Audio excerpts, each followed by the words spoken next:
हरि ओम।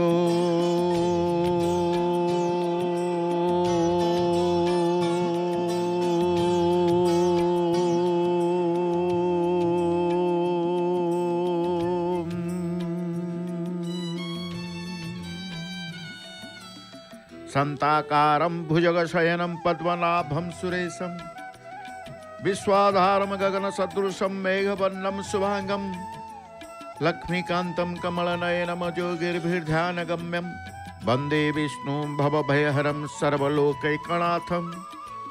जय जय जगन्नाथ, जय जय जगन्नाथ, जय जय श्री जगन्नाथ। परमाराध्य परम नमस्य परात्पर परमेश्वर अनंत कोटि ब्रह्मांड नायक जगदीश्वर जगन्नाथंकर पदारविंद तले शतकोटि प्रणाम, शतकोटि प्रणाम, शतकोटि प्रणाम। भावरे भावरे भावसागर भितर आपण थिले, जो भावसागर रही भावग्राहींकर कृपालाभ करुथिले। संध्या समय रे मनर पवित्रता, मनरे भक्ति भावता, मनरे आपणार भाव, आत्मीयता भाव सब आसी जाई थाए। ए भावग्राहींकर दर्शन करी भावशास्त्र भितरे रही, तेणु जो घरे ईश्वर अनुभव देई थांती से घर भितरे प्रत्येक व्यक्ति ही ईश्वर को अनुभव करि थांते, भगवान को अनुभव करि थांते। लीलामय जगन्नाथंकर दारु ब्रह्मंकर अनुभव करि थांते। सर्वदेवमय, सर्वतीर्थमय, सर्वमंत्रमय, सर्वोपरि सर्वरहस्यमय हेउछन्ति प्रभु जगन्नाथ। जगन्नाथंकर लीला अनन्य अवर्णन्य मध्य कहते। से लीलामय पुरुष, लीला तांकर अवर्णन्य। सत्य जुगरु श्री नीलसुंदर पर्वतर अगम्य अवेद्य शीर्ष देश रे श्री नीलमाधव रूपे स्वयं प्रकाशित हो देवता मानक द्वारा अर्चित हो आसुवा प्रभु पुणी सबल राजा विश्वावसु श्रद्धा भक्ति पीत हो सेवा पूजा मध्य ग्रहण करि थांते। तेणु सी भावर देवता, से इच्छामय, निज इच्छा मनंतर से स्थान स्वर्ण बालुका राशि मध्य निजक अप्रकट करदेले।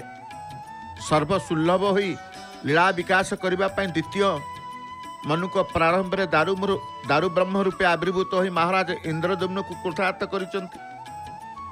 नहीं माँ तोरण लक्ष्मी को आम दर्शन करुचे। एपटे पतित पावन देव नारायणकर दर्शन सहित अखंड दीपर प्रज्वलित शिखा को मध्य दर्शन करुचे। तेणु आविर्भूत प्रभु जगन्नाथ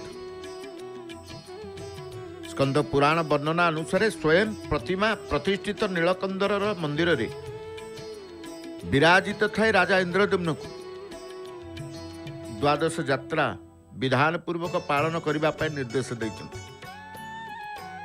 प्रभु होउछंती यात्रा प्रिय। द्वादश यात्रा जहाँकर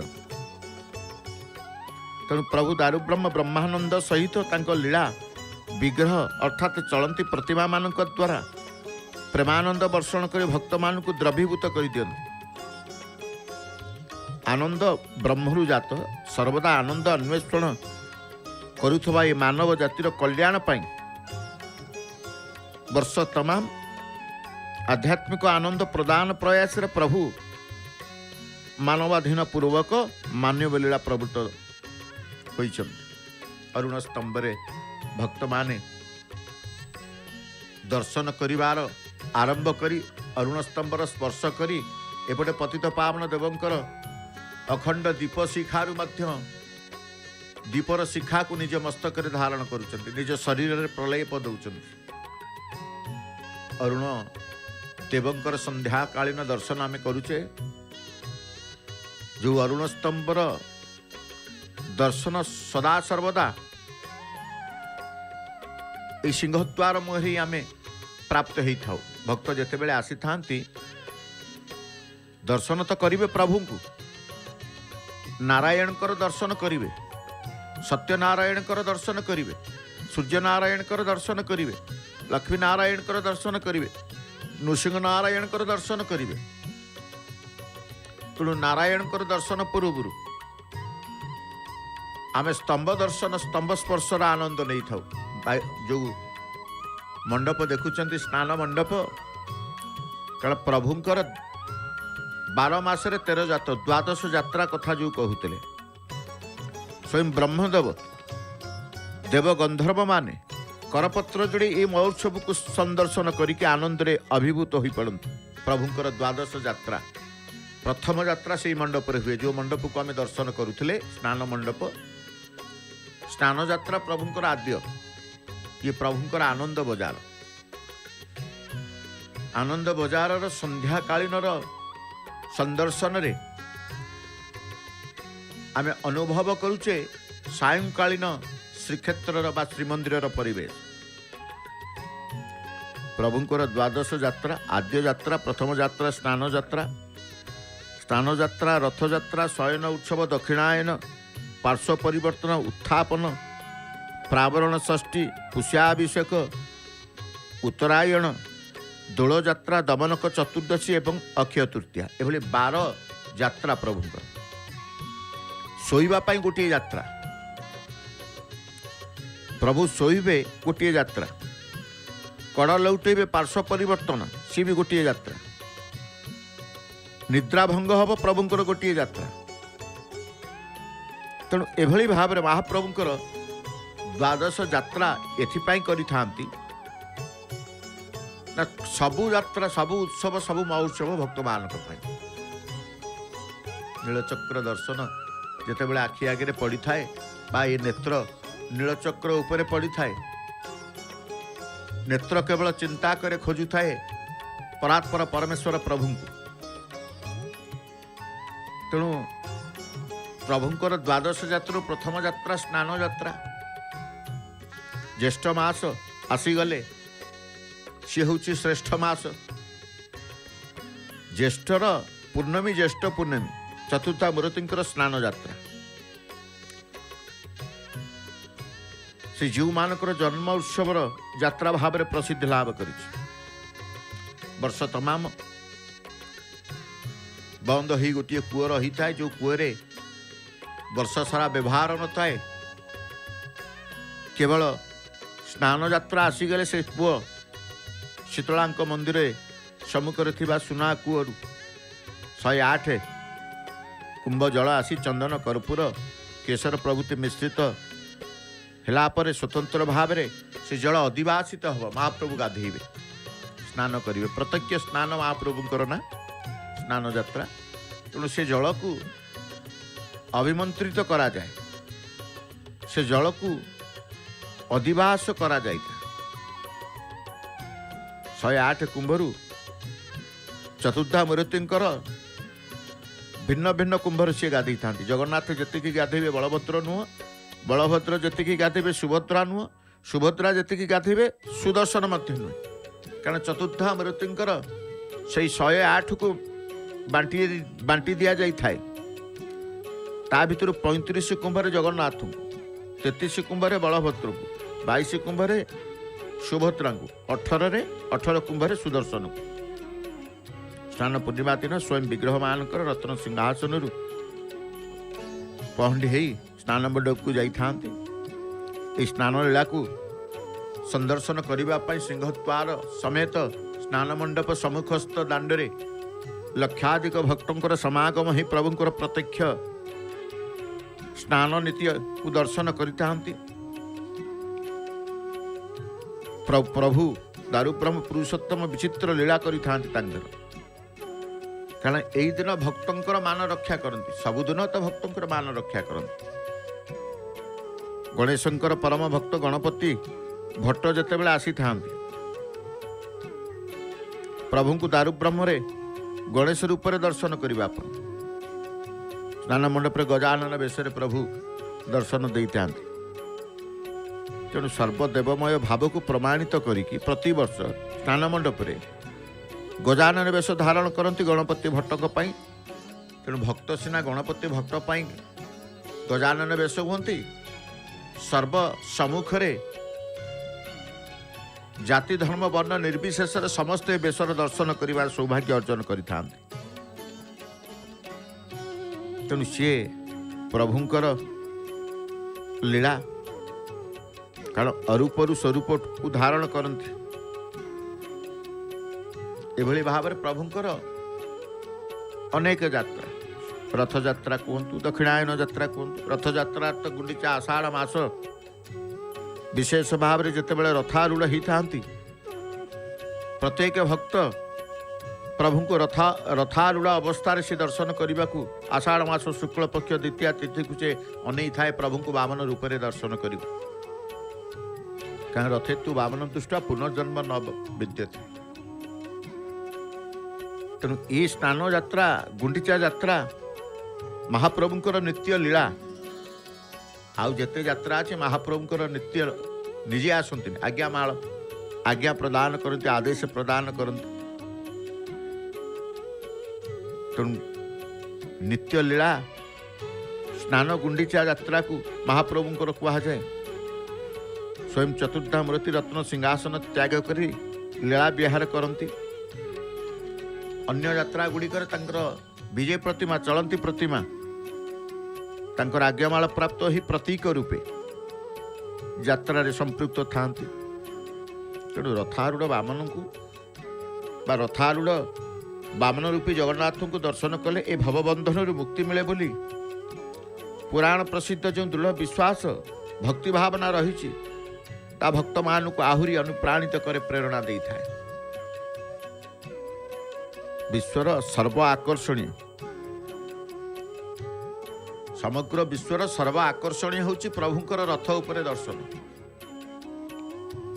तेणु देश विदेश विश्वर कोण अनुकोण भक्त माने आसी तांकर बड़ दांडे रथ उपरे प्रभु को दर्शन करी अशेष कृपा लाभ करने सहित मुक्ति मुख्य लाभ प्रार्थना महाप्रभु को करिथांती।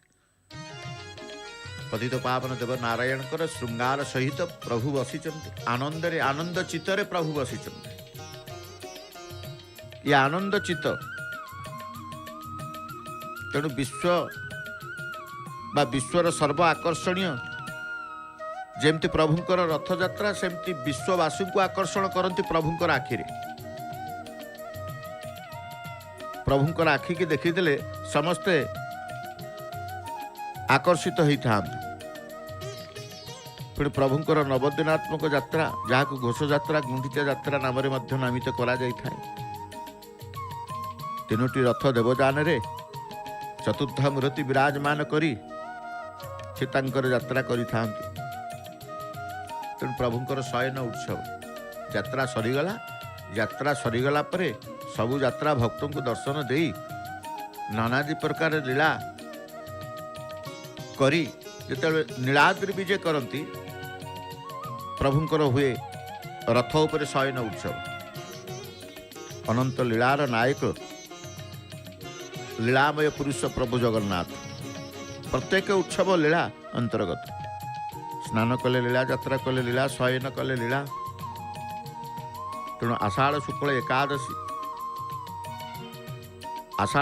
एकादशी संयुक्त द्वादशी तिथि शयन लीला अनुष्ठित हुए। सेतेबेले रथ उपरे प्रभु रही था रथारूढ़ बलभद्रंकर जगन्नाथंकर सुभद्रांकर स्वतंत्र भाव शयन प्रतिमा शयन देवी शयन ठाकुर विजय हुंती।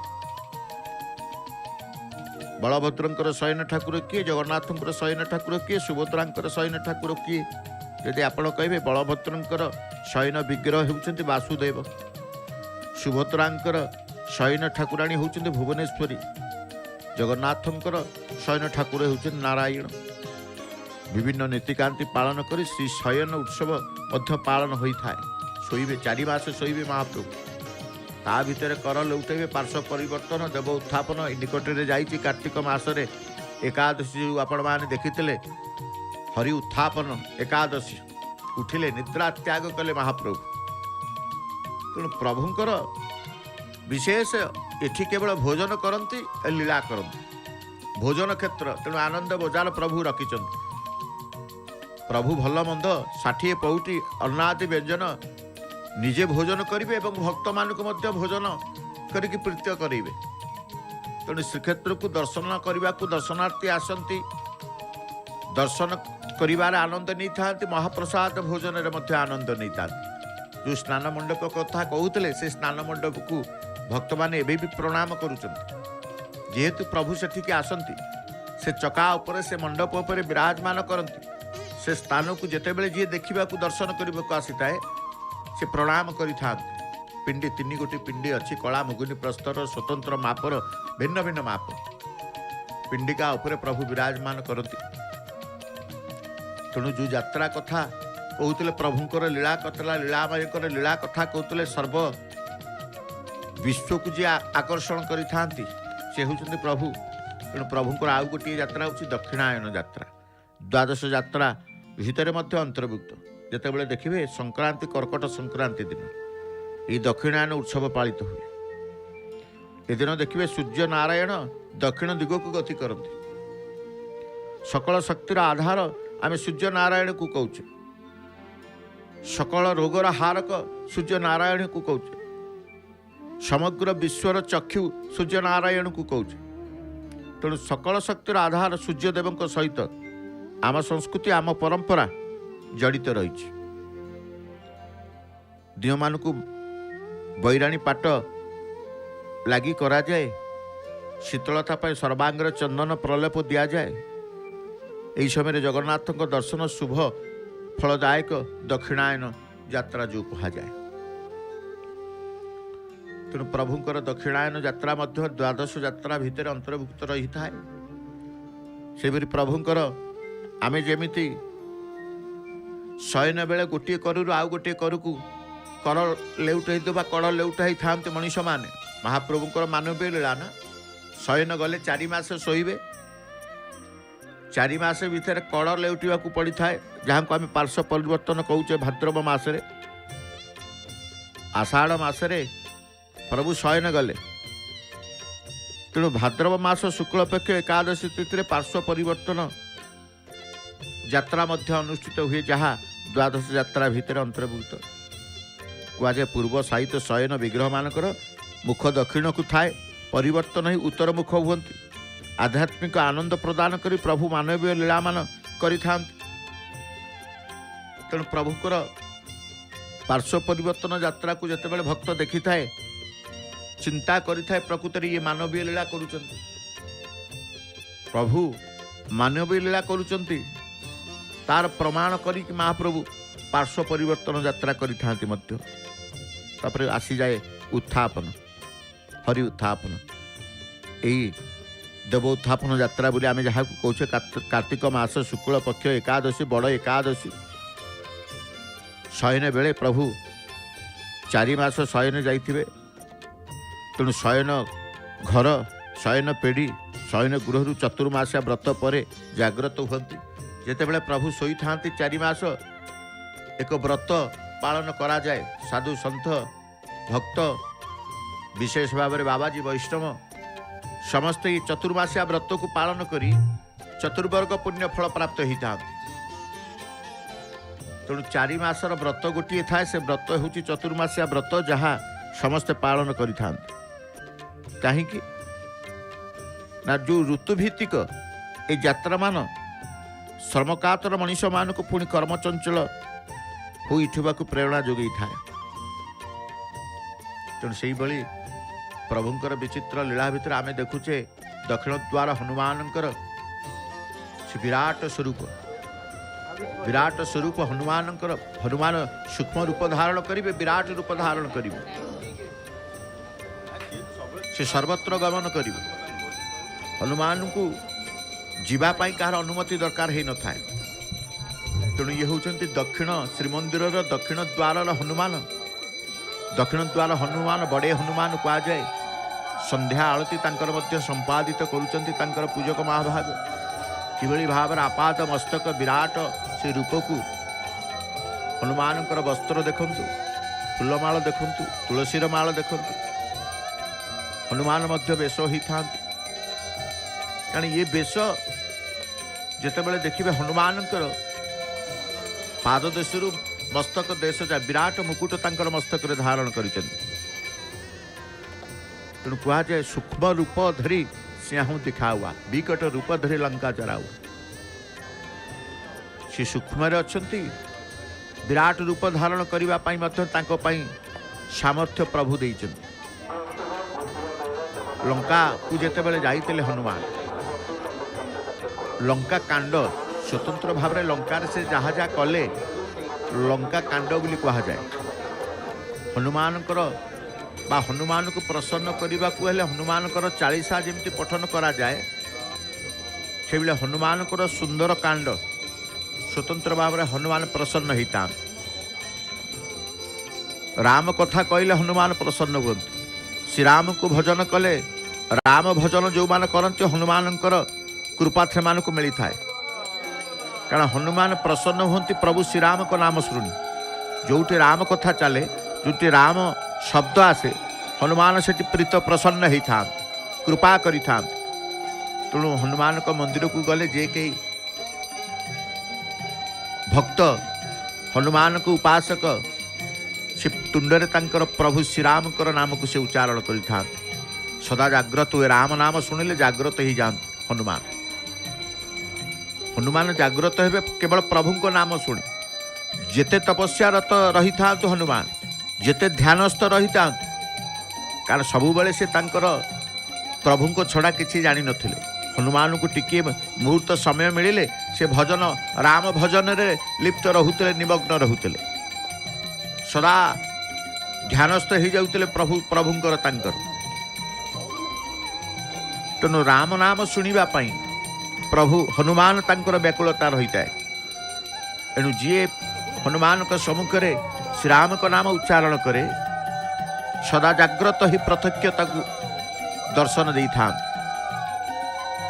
तेणु दक्षिण द्वार हनुमानकर आलती क्रम आम देखुचे केते धूप आलती कर्पूरा आलती बती आलती ये आलती बढ़िबा परे पर्दा पड़ जाए कारण किसी नैवेद्य स्वरूप हनुमान को समर्पित करा जाय थाए तो आमे कहते प्रभुंकर यात्रा कथा यात्रा प्रिय जगन्नाथ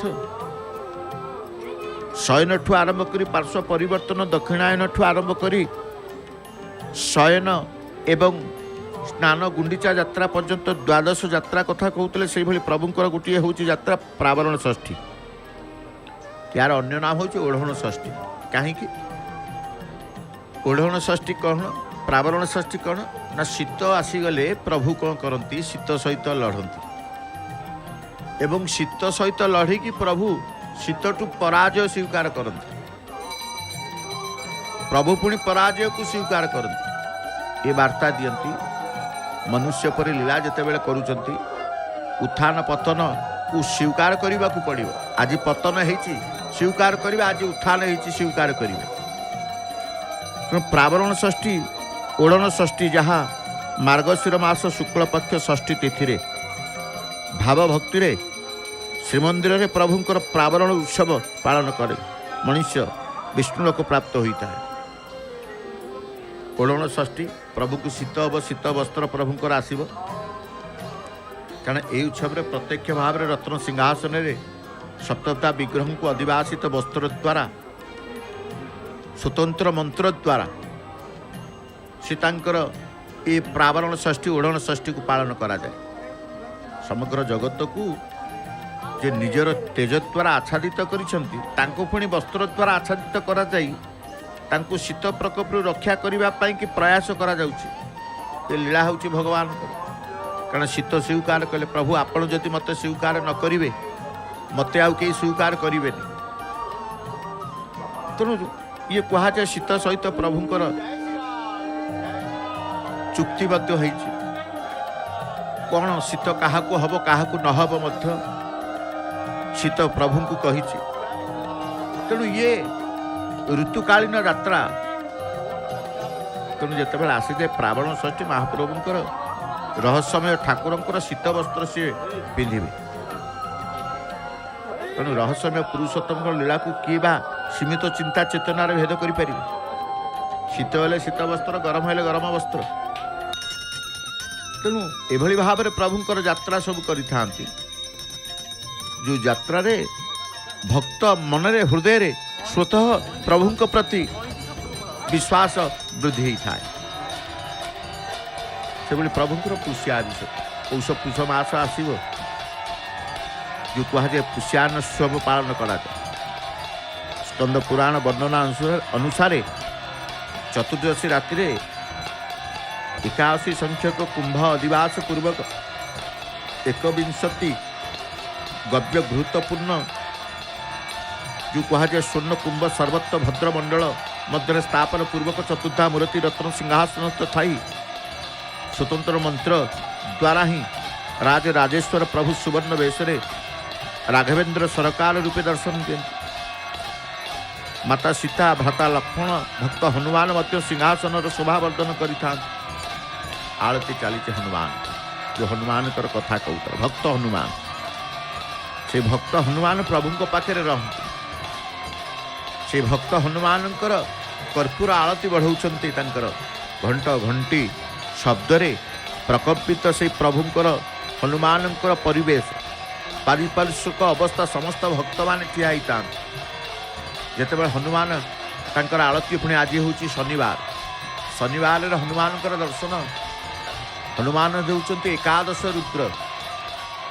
ତେଣୁ ହନୁମାନଙ୍କୁ ଦର୍ଶନ କରିବା ଶନିବାରରେ ଇଏ ବଡ଼ ସୌଭାଗ୍ୟ।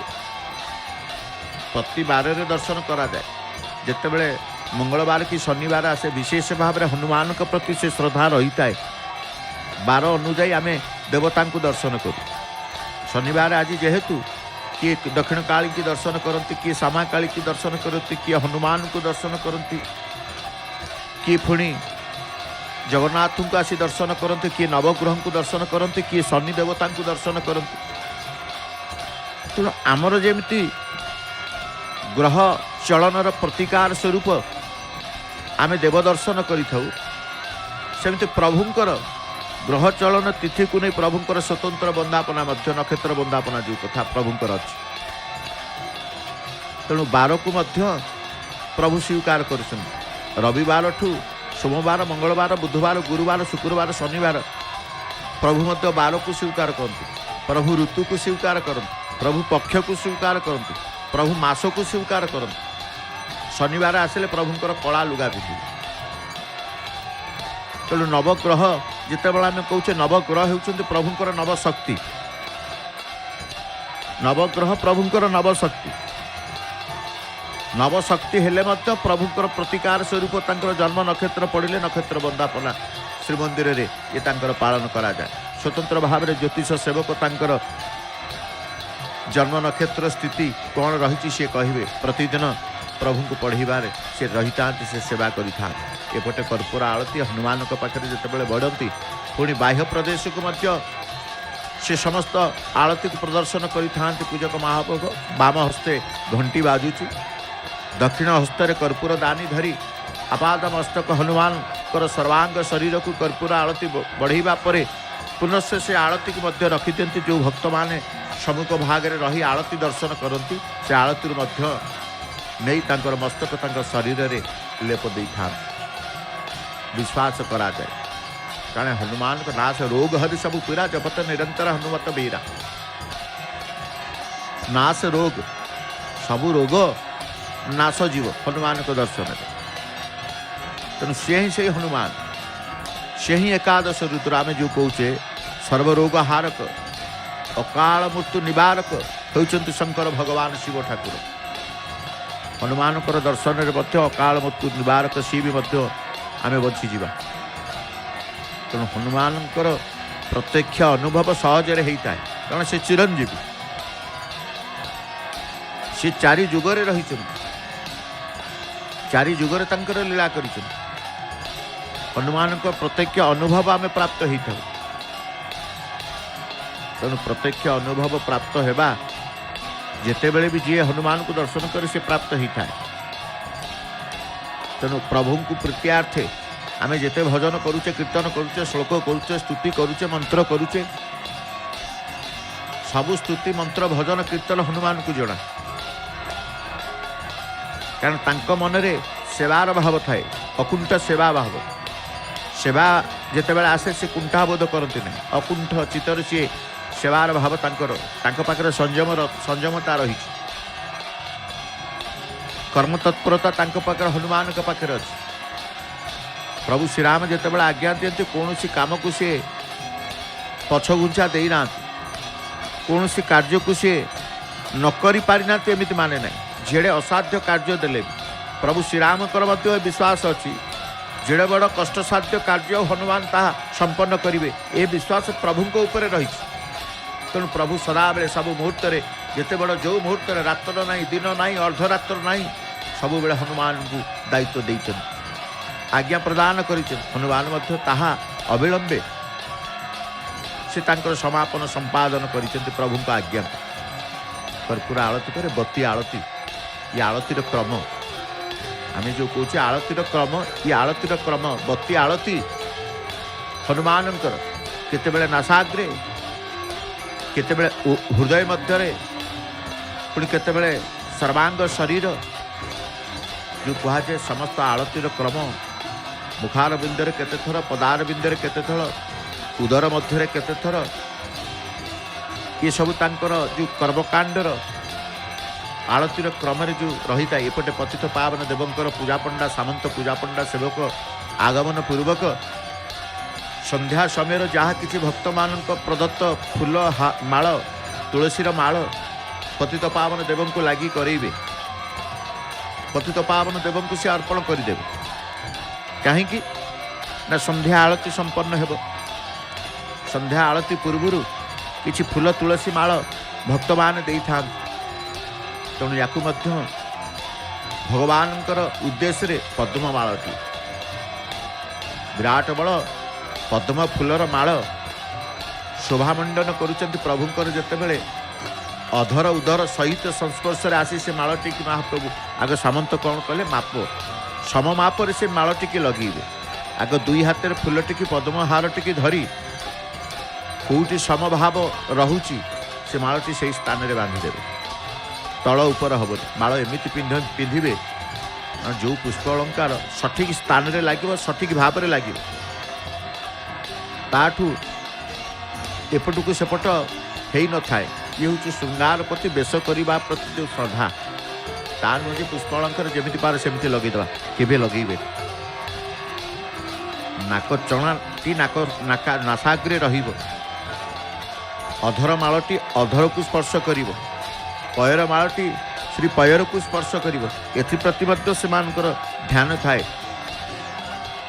तेणु पुष्प अलंकार लगी करूचंती पद्म माळटी को भक्त प्रभु को उद्देश्य जितेबले देइचंती से फूल को हार पद्म बेश जो कहा जाए कारण ए बेश ए फूल जहाँ लगिला पुणी काली सकाळ प्रभात ब्राह्म मुहूर्त पतित पावन देवंकर मंगल आरती पूर्व द्वार फिटा हम द्वार फिटा पर प्रभुंकर बेश थाई ए समस्त बेश थाई प्रभुंकर पतित पावनकर मंगल आरती हम मंगल आरती बढ़िबा पर पुनश्च जो माळ जहाँ लगी होउछि वर्तमान से सब मैलम हम एपट हनुमानकर कर्पूर आरती ठू आरंभ करी बत्ती आरती ठू आरंभ करी सबु प्रकार आरती नैवेद्य सरिबा पर जो कहा जाए शंखरे पानी टिके जल दे शांति जल को जहाँ को कहा जाए एवं प्रोत्साहन करुँच जो गोटे हाथ में वस्त्र धरी खाद्य पर जमी आमे मुह पोछि थाउ हनुमान महाराज सेमती नैवेद्य किसी प्रदान कराए समर्पित कराए समर्पण कराए पुणी मुह देह शरीर ये सब क्रम रही था एपटे पतित पावन देवकर आउ एक माळ से माल कौ फूल टगर रही गेंडू रही तुलसी पत्र मध्य रही ये माळ जिते बड़े बुद्धि की भक्त मन आणती निज घर आनी था निज घरे गुंथि था प्रभु को लेकिन देवी ये भावना तांकर थाए से भावना भितर जिते आसी पहुँची जाती एवं माळटी प्रभुंकर श्रीअंगरे लगी ही थाए आत्मसंतोष एपटे हनुमान को पुष्पांजलि देवाई हाथ मध्य अनेक पुष्प धरी पूजक तांकर महा हनुमानकर से श्रीअंग बा स्कंध देश रे से पुष्पांजलि कहा जाए एवं पुष्पांजलि पर जो भक्त मान देखते भक्त मान हनुमान को टिके प्रार्थना करा जाए। जो भक्त आपणकर दर्शन करुँच सर्वरोग हरण करंतु हनुमान को मध्य प्रार्थना करा जाए। एपटे प्रभुंकर सामंत पूजा पंडा सेवक पुष्पहार पुष्प अलंकार मान लगी कलापर प्रस्तुति पूजा ठा रही संध्या आलती। तेणु आम कहते प्रभुंकर द्वादश यात्रा उत्तरायण यात्रा टी रही जाइए।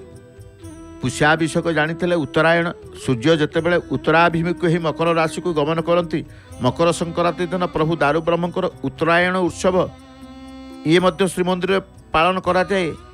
महापुण्य प्रदायक ये उत्तरायण यात्रा देखिले द्वादश यात्रा अंतर्भुक्त। सेमती प्रभुंकर दोल यात्रा भगवान गोविंद मनीष मान प्रति अनुग्रह निमंते दोलाहरण करिथांते। जेपरि देवाभिषेक तृतीया युगर अवतरी मर्यादा पुरुषोत्तम राम प्रीत्यार्थे भक्तानंद वर्धन पाई अभिप्रेत सेहीपरि द्वापर युगरे कृष्णंक लीला करिथांती। कृष्णचंद्र गोपलीला दृष्टांत लीला विग्रह दोल यात्रा पालन कराए। सेमती प्रभुंकर दमनक चतुर्दशी दमनक यात्रा सी चैत्र मास आसीब शुक्ल पक्ष आसीब चतुर्दशी पड़ी दमनक उत्सव महाप्रभु करिवे। प्रभुंकर प्रिय द्वादश यात्रा मध्यरु दमनक चतुर्दशी एक अनन्य प्रकार लीला।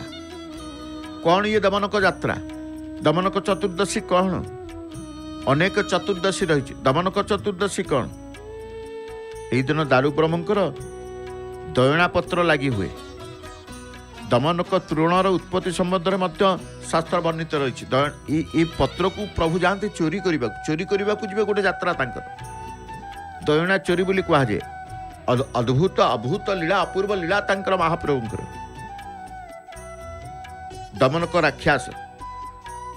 दमनक राक्षस को भगवान विनाश करते कारण तांकर दंड ही कृपा ना। जेते दानव तांको हाथ में मरीचंती सब मुक्ति पाई जाइचंती। तेणु दमनक राक्षस से दमनक राक्षस को मारिया प्रभुंकर आगमन होती। प्रभु मारिचंती दमनकर विनाश होती। तार अंगरू जेतेबेले जात होती तृण से तृण निजे धारण कर परम शांति लाभ करिचंती। या पुणी चोरी लीला कहुए दमन दयना चोरी। एथुर अनुमित हुए कौन? भगवान कटारे शत्रु मित्र भेद न थाए। तांका आश्रित हेले से परम पद प्राप्त करई दियंती। राक्षस को मारिले दमनक को विनाश कले पुणी ताकू अभय प्रदान करिचंती।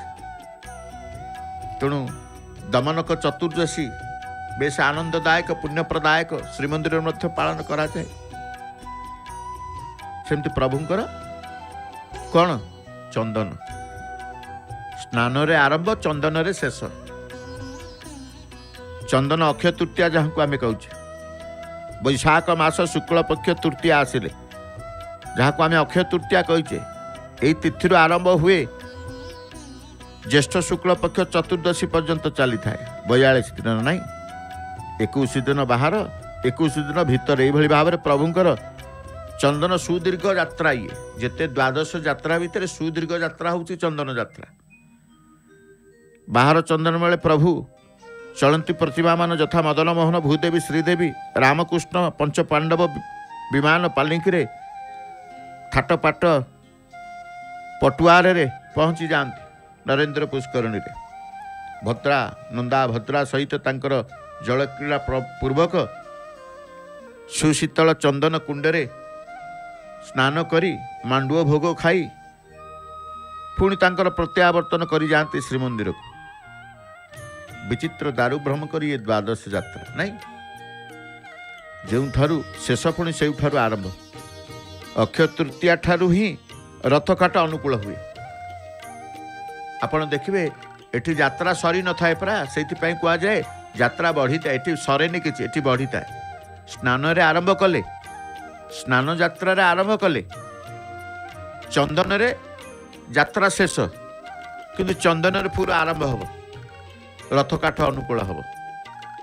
रथकाठ अनुकूल माने पुणी स्नान यात्रा आसीज पुणी रथ यात्रा आसीज तेणु यात्रा केबे प्रभु सारी ना गोटे यात्रा सरी नथिबो आउ गोटे यात्रा को शुभारंभ करिबा पई मांगलिक कार्यक्रम आरंभ कर दियंती जेमती कहगला अक्षय तृतीया ठारू ही रथ काट अनुकूल हुए समदर्शी सर्वदर्शी समभावन सर्वधर्म समन्वयर प्रतीक परंपरा संस्कृतर महानायक किए ना से प्रभु लीलामय प्रभु आनंद दायी आनंद दाता होउछन्ति प्रभु जगन्नाथ आउ केही नुहे आनंद ब्रह्मंकर अंश ये जीव जगत सर्वदा आनंद प्राप्त हेबा पाई ही प्रयास करिथान किए दुखरे रहिबा पाई चेष्टा करे जी आसुची प्रभु को दुख नहीं जा प्रभु जी जगन्नाथ को दर्शन करने को आसे ता मुणारे किछि ना किछि दुख थिबो कार बड़ दुख थिबो कार छोट दुख थिबो कार सारा जीवन दुख थिबो सब दुख को से भगवान को दे थाए कारण दुख ग्रहण करिकी प्रभु प्रसन्न हुअन्ति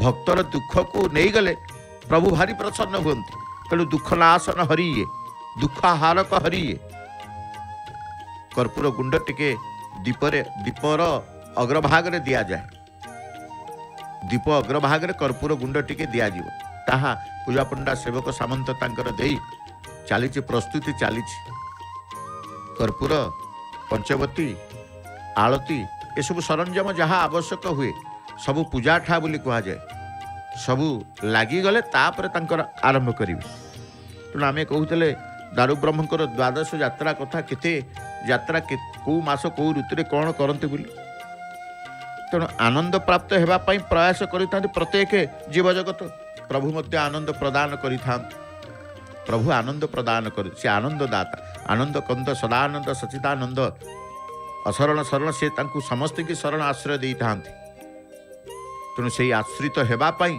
समर्पित हेबा पई समर्पणर भाव आसीबा पई आमे अपेक्षा करिथाउ प्रभुଙ୍କ सम्मुख को जिबा पई प्रभुଙ୍କୁ दर्शन करिबा पई प्रभुଙ୍କର आळती दर्शन करिबा पई पूजा पंडा सामंत तांकर परिपाटी लुगापटा को सठिक भावे करी प्रणाम करिवे अनुमति मागिवे जे प्रभु संध्या कानबुड़ी जाबुड़ा ये हूँ समर्पित प्रभु दोषादोष क्षमा करिवे प्रभु संध्या आळती आउ जने भक्त इतिमध्ये जेतेबेले आनिकी देइचंती फूल की टिके श्रद्धार सहित ग्रहण करदेले ना प्रभु को पाखु जी जा दिए से तक्षणात ग्रहण करती मुंडियाटीए माइले पदार बिंदे समर्पित हेले दीप संजोग अग्नि संजोग करिवे आळती करिवे आमे आसंतु ये भावर संध्या आळती को भावपूर्ण भजन सुनाम धन्य सुकंठी गायिका नमिता अग्रवाल मात्र भावपूर्ण भजन रे संध्या आळती अपूर्व दर्शन करी महापुण्य अर्जन करिबा जय जगन्नाथ।